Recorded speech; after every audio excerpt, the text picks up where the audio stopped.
তিনি আমাদের সংসদের নেতা, তার একজন সদস্য হিসাবে এটা যেহেতু রেকর্ড হচ্ছে তার কানে যাবে। রাজশাহীবাসীর পক্ষ থেকে আজকে আহ্বান জানাচ্ছি, আপনারও একটা মেয়ে আছে জাইমা রহমান, এই রামিসাকেও নিজের মেয়ের মতো মনে করেন তো। এই রামিসার জায়গায় যদি আপনার মেয়েটা হয়তো, বাংলাদেশ কি হয়ে যেত এতক্ষণ? বলেন না কেন, বলেন না কি হয়েছে তো আপনি বলেন। ধর্ষক কোথায় থাকতো, নিয়ে এসে কি করে ফেলতেন? আমার মনে হয় তারা 14 টুকরো করে ফেলতেন।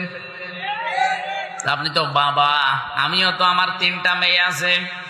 রামিসার দিকে তাকালে আমার মেজ মেয়ে ফারিহার কথা মনে হচ্ছে। মানুষ এত নিচে নামে কি করে?